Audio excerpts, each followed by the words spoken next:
Hello and welcome to the Film Pulse Podcast. This is episode number 333. My name's Adam Patterson. With me today we got Kevin Rakestraw. Hey, Kevin. Hey. 333, here we go. Oh, boy. Jumping into it. This week on the show, we'll be taking a look at Rick Alverson's The Mountain. Oh, the movie everybody's talking about. The movie everybody's talking about this weekend, The Mountain. I will be giving my thoughts on Once Upon a Time in Hollywood. I did see it. We'll also be talking about someone we're watching on the watch list, going over this week's new releases in theaters, VOD, and Blu-ray. Thank you so much for joining us. Remember to please consider reviewing us on iTunes. If you get a chance, that would be incredible. A couple of housekeeping bits at the top of the show here. New Ryan Watches a Movie is dropping on Thursday. Watch out. I feel like we're getting into a little groove here. I'm liking this. You know what that means. They're not going to record for another 3 weeks. Yeah, he does these spurts where he's like really responsive and on top of things, and we'll crank out like 3 of them in a row, and then it's just radio silent for like 3 months. Yep. I sent him a text last night at like 8 o'clock, and I just never got anything. And then this morning when I got up, I saw that I had a missed call on Discord. So he called me at 1:43 a.m. on Discord. And I'm like, okay. You expect me to still be up at that time? In Discord, no less. Yeah, on Discord, yeah. I might have still been awake. In fact, I was still awake during that time, but I certainly wasn't on Discord. Wow, you were still awake? What's that like? It's a bit of a mixed bag. It sounds wild. It sounds like you're living a wild life. I don't normally stay up that late these days. I mean, certainly not during the week. You're out of control. Sometimes on the weekends. I had a lot of movies to watch this weekend, so I was cranking them out. And then I also got into the show The Boys on Amazon. Oh, okay. So I binged that, and I also got into the show Forever on Amazon, the one with Fred Armisen and Maya Rudolph. Maya Rudolph, yeah. Yeah. That was good too. Yes, I enjoyed that as well. So anyway, we're also going to be recording a new episode of Saved by the 90s today, so that'll be dropping. I'm going to try to get it out. I'm going to try to get it edited and done sometime next week, although I can't make any promises. Follow us on @90spod on Twitter, and we'll announce a release date. Just so you know, we're going to be doing spoof movies. So July had a lot of spoof movie releases in the 90s. Yes. So we're going to be talking about 4 spoof movies on this month's episode of Saved by the 90s. So keep a lookout for that. I think we can go ahead and dive into our review. Again, we're going to be talking about The Mountain. This is written and directed by Rick Alverson, also co-written by Dustin Guy Deffa and Colm O'Leary. Mm-hmm. I have a synopsis here. The story of a young man who, after losing his mother, goes to work with a doctor specializing in lobotomies and therapies. Now, you and I were both really excited for this. Mm-hmm. We both liked Rick Alverson's other movies. I was a big fan of the comedy. I liked entertainment. I think those were the only other 2 that I saw of his that he directed. Yeah. I did not see New Jerusalem or The Builder. However, the premise of this one, you have Ty Sheridan being a photographer for Jeff Goldblum, who plays a lobotomist in the 1950s, and they're on a tour of asylums throughout America. I was like, hell yeah, sign me up. And then when that trailer dropped, I was even more excited. I was like, holy shit, this movie looks incredible. And after seeing it, I would say this might be one of the biggest disappointments I've had this year so far. Ooh, yeah. In that my expectations, my hopes were so high for it. And what I got was just not anywhere on the same level. Now, the other thing that makes it so disappointing to me is because I think that for me, in my opinion of what I've seen this year so far at the movies, this is the best looking movie I've seen this year. I loved the aesthetics of this movie. I thought it looked so incredible. Yeah. Loved it. Which is, that's the difficult thing, right? Because expectation wise, the look of this movie, everything that goes into the aesthetic of the movie, the cinematography, production design, costuming, all of it, right? way beyond expectations. Everything else, way, way below expectations. Just extremely hampered by essentially a non-existent storyline or narrative, whatever you want to call it. I mean, there's just if only people did something in this movie. Yeah, it's such a shame because I feel like there are great actors in this, not just the two leads, but you also have Udo Kier in there, and then you have the guy from Holy Motors, who I'm forgetting. Dennis Levant. Dennis Levant, yeah. You have him in there. So you have these like great actors, and I think the performances, such as they are good. It's just that they're very underutilized. Very, very underutilized. Yeah. And they're also just in the service of nothing, really. The characters lend little to nothing to the story, which in and of itself is little to nothing. There's just this movie is, and now for the record, I don't mind slow burn movies. I like slower paced movies, and I know you do too. You're a fan of the slow burn, and there's a lot of movies out there that really don't do anything that I like. You know, just these kind of meandering stories, and I would be okay with that. I would be okay if this was just a road trip movie about these two guys visiting asylums, doing stuff, you know, maybe learning a little bit about each other along the way, but they don't even really capitalize on that premise at all. It's just so slow and plodding, and a lot of it is just completely dialogueless. Like I have a review for this up on the site, and I said it's like the most depressing road trip movie ever conceived, because so much of it is just the two of them just driving. They're not really getting to know each other. They're not talking. And Ty Sheridan's character is Andy. Like he has like 5 lines in this whole movie. Yeah, he doesn't talk. And I think that's the extremely frustrating thing is, for me, it's one of the things that I hate about American indie films taking to the extreme, where there's just that, like, people just, they won't answer a question. Like someone says something and Andy just looks up and then looks down and that's it. But for some reason that scene takes 4 minutes to transpire. And it's like, just please open your goddamn mouth and say something. If not, don't make a fucking movie. Yeah, I think frustrating is an understatement with this. Now, Rick Alverson is no stranger to this style of movie making. I think that all of his films have been challenging. I think that he actively wants you to hate his movies sometimes. His movies are so inaccessible, and it can be very grating. And certainly this is his most ambitious movie, but at the same time, it is in a lot of ways one of his most inaccessible, just because of how grating it is. Like you said, the frustration factor is just through the roof on this. Like 10 minutes in, I was like, okay, I see where we're going here with this. This is a really introverted protagonist. He doesn't say a lot. He's just he's brooding. He's just standing there. But then like 25 minutes in, 30 minutes in, there's like no growth of the character at all. And you're just like smashing your face against the wall. Like, have him do something or end the movie, because I can't take this anymore. Okay, like he doesn't have to talk because, you know, his character is kind of this, you know, stunted individual. But just move. I don't know. Walk somewhere. Do something. I don't know. It was very irritating. And then there's a whole lot of, because there's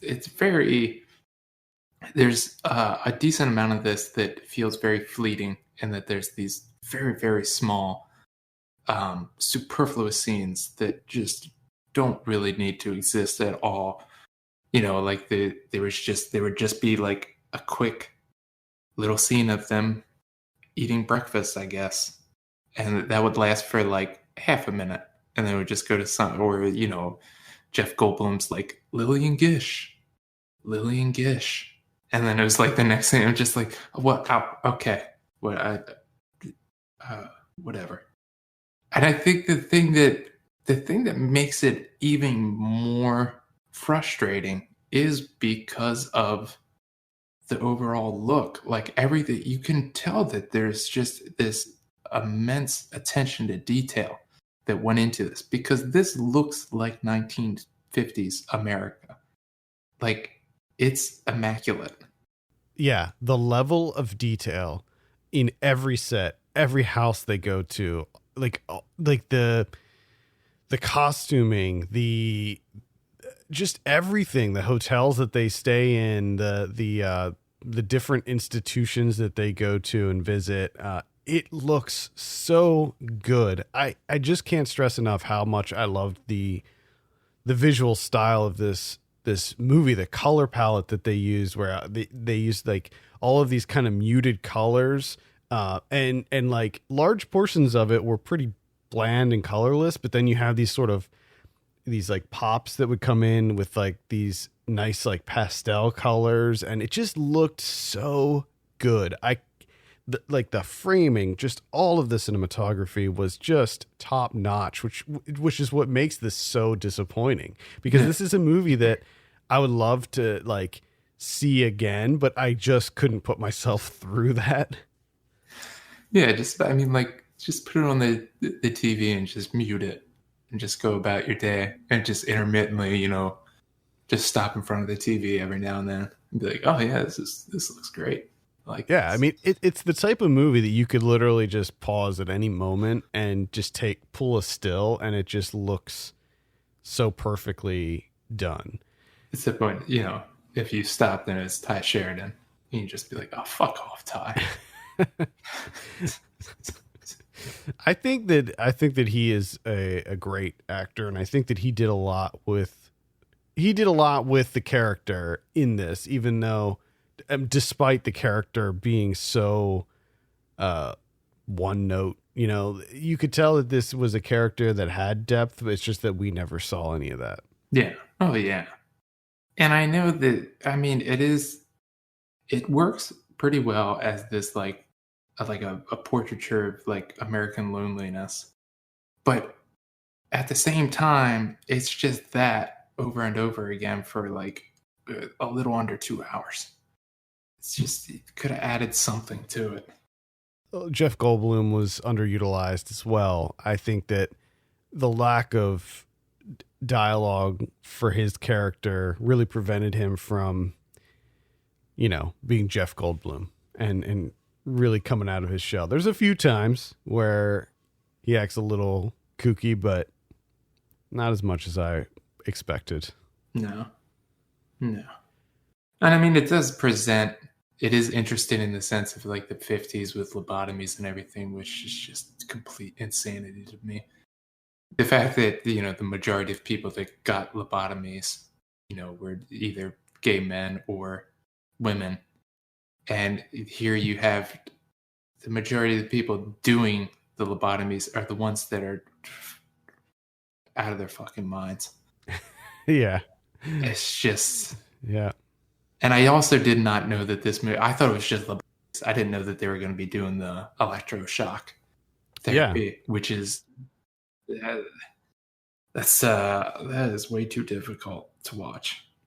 Yeah, there were a number of medical procedure scenes in this that looked very accurate and disturbing. Mm-hmm. Yeah. So I know that I have a family member that had that, and I know what it does. It's not good. Yeah. So that's The Mountain. Any final thoughts before we give this a score? The only thing with it is like Levant shows up at the end, right? And Hannah Gross even there for a little bit, which is like she brings some interest into the movie, and then they immediately cut that off. But the same thing with Levant, like he tries to like add this, emotion to it, the completely emotionless film, and tries to get it at the end there. And like it was kind of welcome for me, but at the same time, I'm like, I don't know what any of these people are doing. I don't know what we're doing here. Yeah, like the scene when we're at the whatever kind of like workshop thing that he was running. That's what I mean. Like, you only get, like, any of these moments that you get, they're so short and fleeting that it ultimately doesn't matter. Doesn't make any sense. Yeah, I agree. Unfortunately, it kind of sucks. I mean, it's a gorgeous, gorgeous film, but man, is it a tough watch. I just couldn't get into it. It's hollow. It's hollow. I don't know if it's supposed to be like a lobotomy itself. I don't know. Is the film lobotomized? I don't know. Maybe, perhaps. It doesn't work either way. I mean, if that's what that could be what he was going for, but if that's the case, that's just doing a disservice to the audience and the film itself, and I can't really get behind that. Yeah. But again, I will reiterate very strongly, everyone that was involved with dressing this movie up in terms of set decoration, costumes, incredible job. Yeah, I mean the locations too, the different like hospitals and hotels that they go to. I mean, it just so good, just so good. All right, I gave this a 5 out of 10 on my review. Kevin, what are you going to give this? I think I'm right there with you, straight down the middle of the line. Yeah, I mean, if it didn't look as good as it did, it would be lower. It would be certainly lower. But yes. The score was really good too, by the way. All right, let's talk about some of what we've been watching on the watch list. Kevin, I believe it is your turn this week. I think that's bullshit, but whatever. All right, fair enough. I finally watched Final Destination from 2000. Wow. James first Wong. first time watch? I think so. Pretty sure. Yeah. None of it felt familiar to me. Interesting. Yeah. So I actually found this movie to be kind of ridiculously fun. I mean, some of it doesn't work, but just I love this idea of death essentially being this monster that creates these ridiculous Rube Goldberg devices in order to kill people that he wasn't able to kill the first. Just the way things escalate, which the highlight being the teacher that dies, that Devon Sawa tries to, he's like really the first one that he tries to intervene and, stop from happening. And it is insane, everything that happens in order to kill this woman. And it just keeps going and going. And Devon Sawa just has no idea what to do. Like he got to the point where he kind of knows what's going on, and he has an idea that he can intervene, but he has no idea how to do this.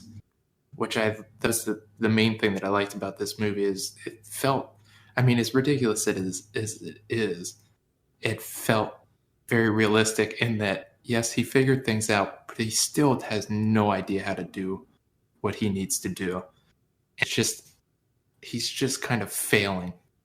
And also how he kind of loses his mind trying to, playing this game with death. Mm-hmm. It's just a great idea. I love the whole series. I'm a fan of, I wasn't a huge fan of the second one, but all the rest of them, man, all of them are really fun.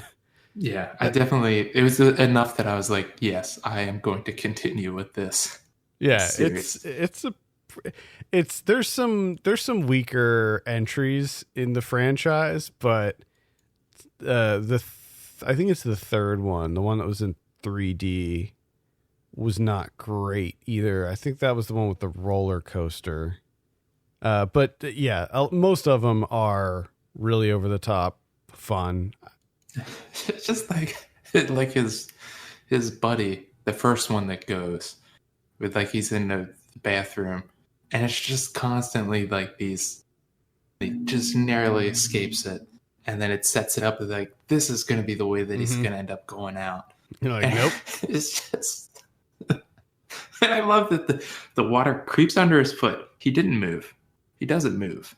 But just the water getting under that foot just throws off his equilibrium. He just, foot goes out.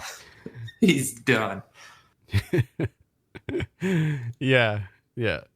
I'll be curious to see if you see more of these, and I'm definitely going to try to hear what you think about some of the sequels. Yeah, this is something that kind of came out of, like, me and my wife both kind of realizing that we haven't seen a lot of these kind of like horror movies from either the 90s or the early 2000s.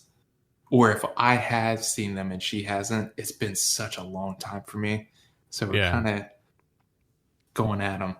And man, they're, just everything that the people wear in this movie. Oh man, just like shirts 3 sizes too big. Yeah, just the first Final Destination came out in 2000, but it's definitely a 90s movie. Oh my god, incredible. So I saw Once Upon a Time in Hollywood. Obviously, this is the new Quentin Tarantino movie. Everybody's talking about it this weekend.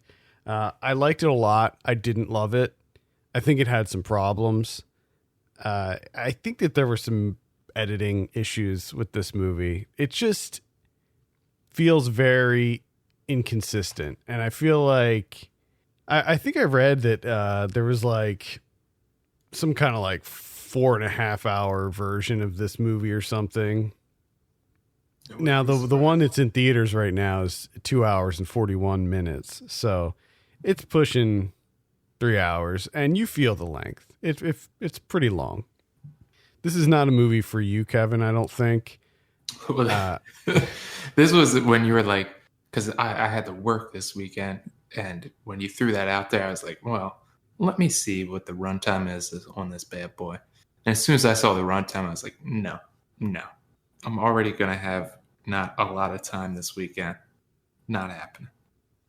Yeah, I mean, I think you should probably still see it, but I maybe would temper your expectations going into it, just specifically for you, because I think that there's going to be a lot of elements of it that you're not into. There is narration in it. There's some voiceover happening that is unnecessary and not very consistent at all. Like, it just pops up out of nowhere, and then it just disappears for a while, and then it comes back, and then it's gone.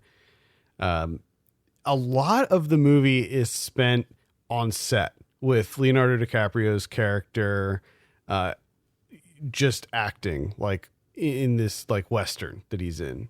And I feel like they spend way too much time doing this. Like they'll be like, I don't know, half a dozen scenes that play out, and it just feels like this is too much. Like why is all of this in here? Like, I feel like you could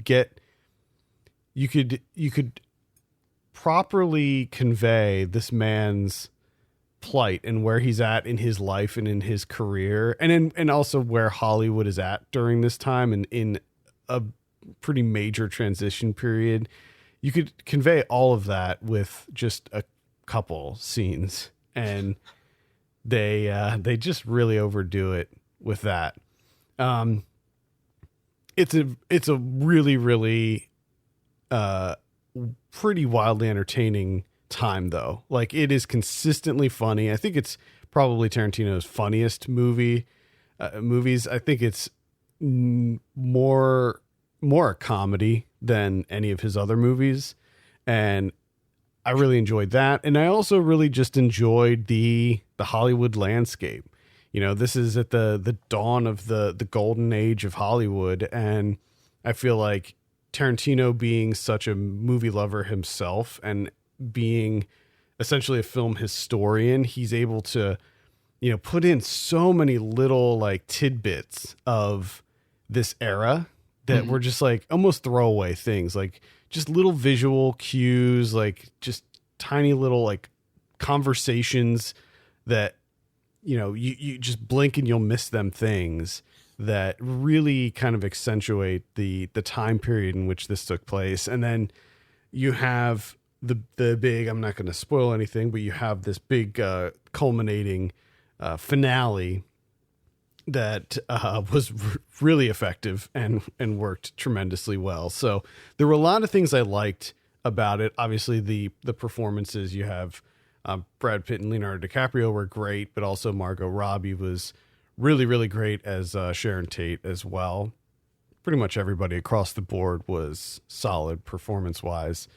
So there was a lot that I really, really liked about the movie. I just felt like it was a little rough in the editing at times, and I feel like it just could have been trimmed up a little bit.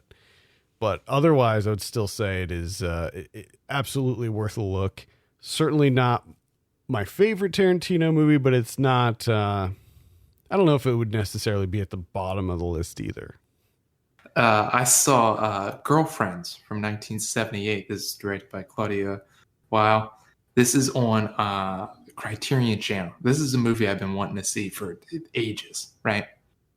It's supposed to be, this unbelievable classic.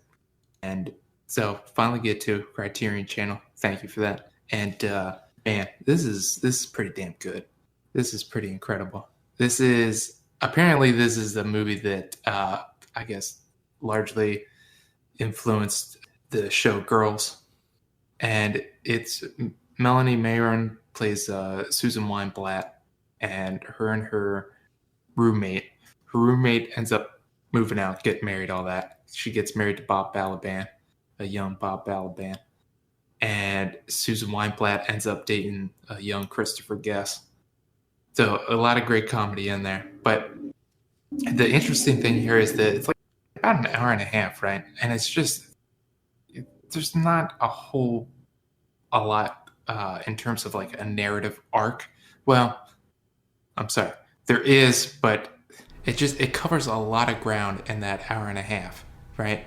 So a lot of subject matter, a lot of time, a lot of what goes on with the relationships, who they're dating, them as friends, other people, stuff in her career as a photographer, where like she has setbacks, but she also has victories. Like for the runtime, it definitely feels like there's a lot more going on. Like they jam pack so much into it. So it feels longer, but in a good way. It doesn't feel like it's just dragging on. You're just kind of surprised at the end to be like, wow, that was only, an hour and a half. Felt, much larger in scope. And it's just a great balance and a great mix of comedy and drama. And it seems to just a great job of shifting between the two and knowing exactly when to do that, tonally. And it just, everything about it works. Might have to check this out. That's Girlfriends on the Criterion Channel. All right, so I'm in week 37 of Fantasia Fest, the festival that never seems to end. No, I swear to God, dude. I swear to God, this is the longest film festival in the world. It just never ends. One movie that I could recommend is called Freaks. This is directed by Zach Lipovsky and Adam B. Stein. Now, this is a movie that I think will certainly divide audiences in where it goes, because it is a movie that I'm not sure, like the marketing material for this is a little bit intentionally deceiving. And I haven't seen, there is a trailer out. They did release a trailer, but I haven't watched it, so I'm not sure how much they give away in the trailer. But it is the type of movie that you want to go in completely cold. You don't want to know anything about this one going into it, because I feel like if you did unintentionally read some stuff about it or see too much in a trailer, that it could very well ruin the experience, because there's several twists and several things that happen that are really surprising, that take the movie into some really interesting directions. What I will say is that it stars Emil Hirsch and Lexi Kolker as a father and a young daughter who seem to be held up in this like decrepit, like derelict house. And he refuses to let his daughter go outside. Even though it looks perfectly fine, he says that you'll be killed. And you know that there's something weird going on because like he will periodically bleed from his eyes. Ooh. And he's like asking her if she ever bleeds from her eyes. So you know that there's something happening with that. And you also know that there's this kind of creepy ice cream man that sits outside in front of their house. And he's played by Bruce Dern. And you know that the girl's mother is presumed dead. And you also know that she has like visions of what she believes to be like ghosts. And that's really all you need to know going into it. Where it goes from there is not expected at all. It's set up like a horror movie where you have this like crazy, possibly abusive father who's preventing his daughter from going outside. But then it sort of turns into this almost sci-fi story. And I won't divulge any other details, but I really liked where it went. I thought it was really fun and interesting, and it's definitely one that I could easily recommend. That's called Freaks. I had an A24 horror movie, right? Called A Hole in the Ground. Yeah, I've heard about this. I haven't seen this yet.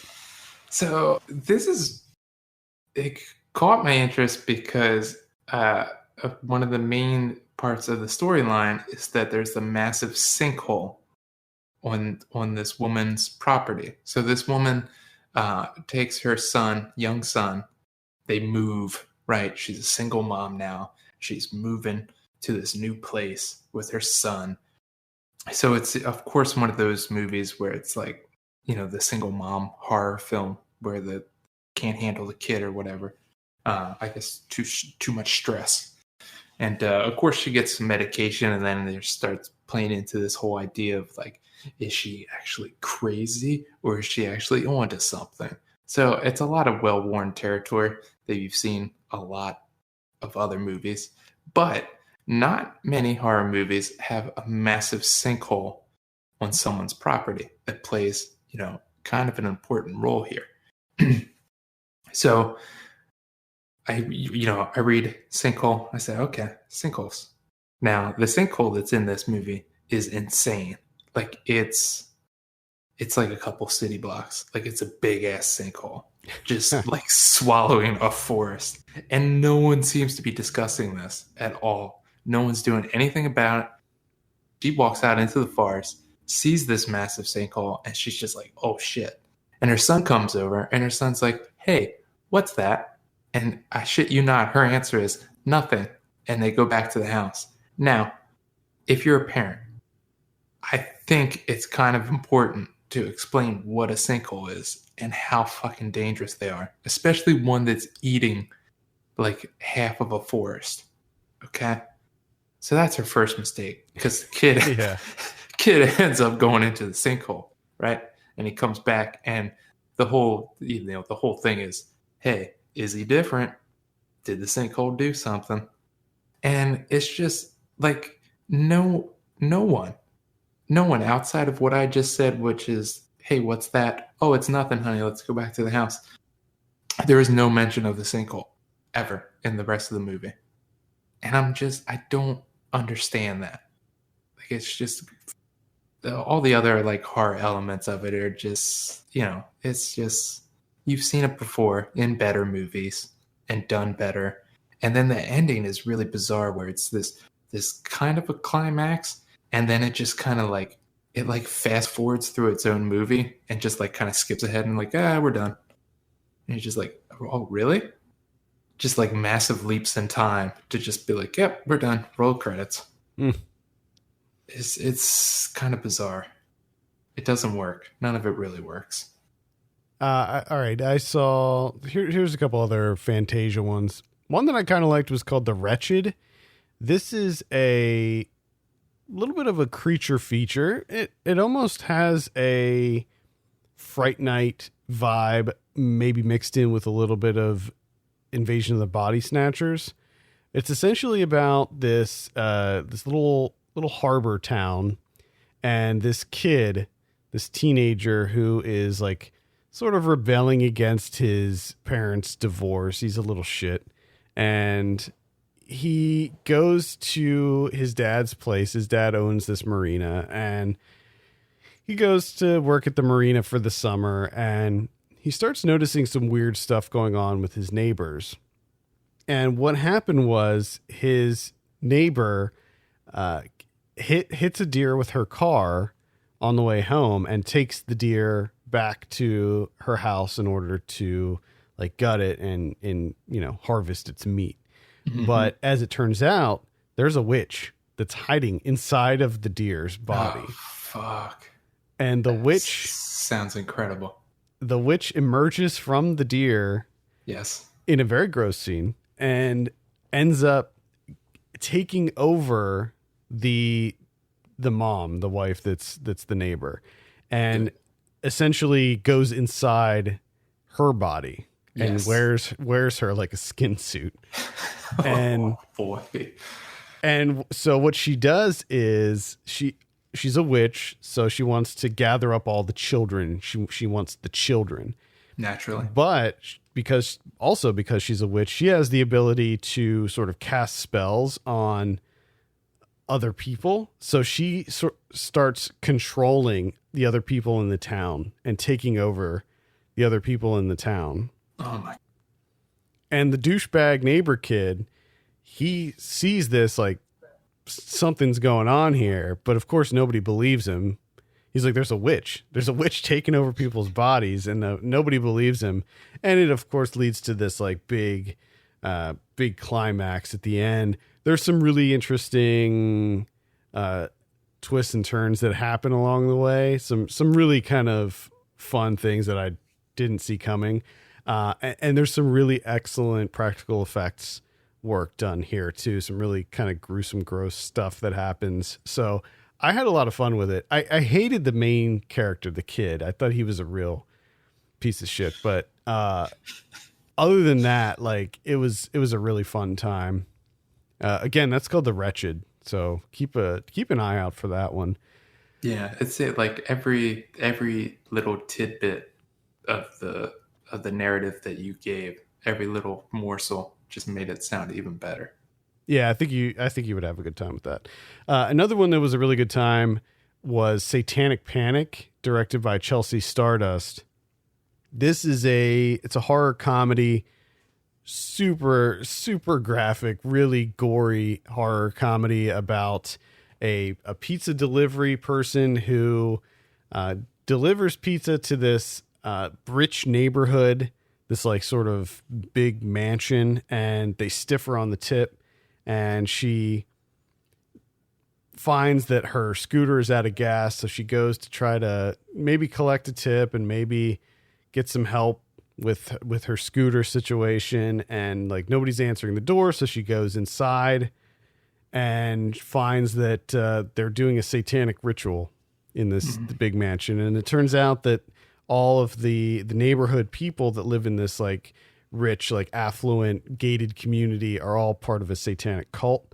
And as it turns out, they need a virgin for their ritual. And the virgin that they did have ended up having sex like the day of or the day before the ritual because she knew that she was going to be sacrificed. Turned out to be the daughter of one of the Satanists. And this is a really, really fun movie. It has Rebecca Romaine in it. She plays like the lead cultist, and her husband is played by Jerry O'Connell, who's her husband in real life. And he has a soul patch, and he vapes constantly, and something really awful happens to him that's also very funny. AJ Bowen is in there too. Something really terrible. Yeah, of course he is. And something terrible happens to him too. Something really gory and horrific. Haley Griffith she's the lead. She plays the lead, and she's really great in it as well. I definitely recommend this one. It's so over the top, really goofy, all practical effects in this one as well. And yeah, I had a blast with Satanic Panic.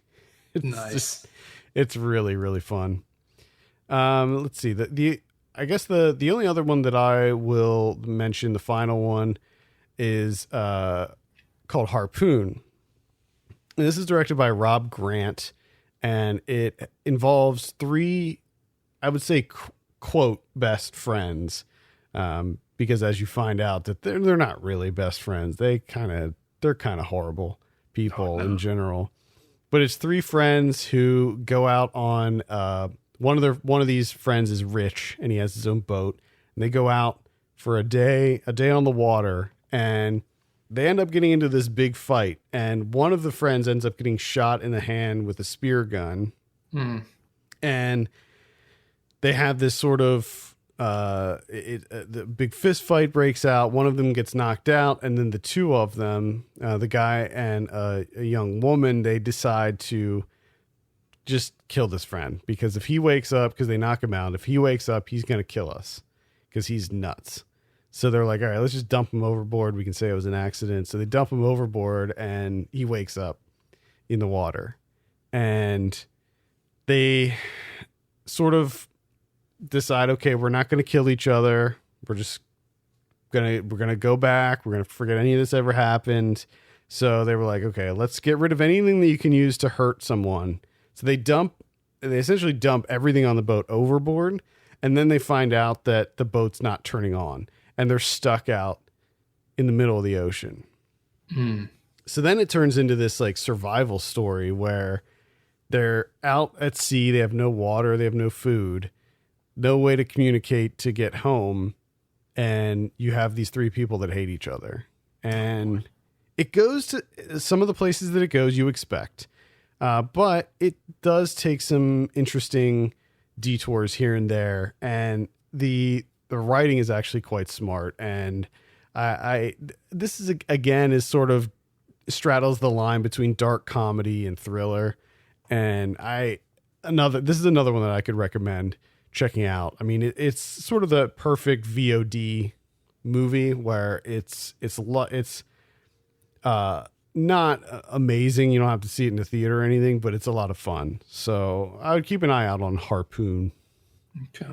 And also there's some really disturbing things that happen in this as well. Imagine you're out on a boat for days and days and days, and you had a spear go through your hand, and what might happen to that wound after days and days without treatment. That's all. That's it. That's all I got this week. All right, let's talk about some new releases in theaters this week. We got Fast and Furious presents Hobbs and Shaw. I love it. I mean, this movie looks pretty fun. I'll be honest. It looks like a completely over the top, ridiculous, fun time. I'm pretty into it. I'll check it out. I do. The whole like Fast and Furious presents thing is unnecessary. Yes, that's the part that I love the most. Yeah. I just love how they're getting so ridiculous with it. Like you couldn't just, I mean, I think just putting Hobbs and Shaw would be enough. Like people would know. Like these are the two characters. No, you gotta get that brand out there, brand out front. Either way, I think it looks pretty fun. You got The Rock in there. You got Jason Statham. Two sworn enemies of the franchise that are forced to team up against Idris Elba, who's playing the bad guy. And you got Helen Mirren in there. And Come on, isn't Idris Elba like a fucking android or something? He has like, well, just judging from the trailer, he has like some kind of biotech in him that makes him like superhuman or something. Yeah, he's like indestructible. It's insane. I love how they're just going into superhero territory. Yeah, they're just that's what's the fashion right now. So let's do it. Well, it looks like they're just totally embracing it. So yeah, I'm pretty stoked for it. It's directed by David Leitch, who did Deadpool 2. He did Atomic Blonde. He did the first John Wick. He was a co-director on the first John Wick. So it should be a good time. Let's see what else we have here. The Nightingale is coming out, and I'm assuming I think this is limited release. Yeah, I'm pretty sure. I can't imagine this is getting a wide release. This is Jennifer Kent's much anticipated follow-up to The Babadook. I think with you announcing it now here in limited release, I think that puts me at like 2 more years, and then I'll probably be able to see it. Yeah, you might not get a chance to see this for a little while. It looks like it's another one of these kind of folk horror movies. Mm-hmm. Very trendy, the folk horror. I remember this being like on one of my anticipated lists in like 2016. Oh, yeah. Long time ago. I remember we were talking about this one for years. Ages ago. Luce is also coming out. That's Luce. This is the one with Octavia Spencer, Naomi Watts, Tim Roth, Kelvin Harrison Jr., where they adopt a kid from this like a war-torn country, and he grows up to be this like star student, and there's some sort of like scandal that happens involving Octavia Spencer, who plays a teacher of his. It looks quite good. I've heard really good things out of I believe it was premiered at Sundance. Okay. So I'm slightly interested in that. It looks like there's almost like a thriller element to it. Ooh. So, yeah, very curious to check that out. Another one that I'm curious about is Them That Follow. This is going to be in limited release as well. This is about a isolated community of serpent handlers. Oh, boy. That's an obscure sect of Pentecostals. And I think...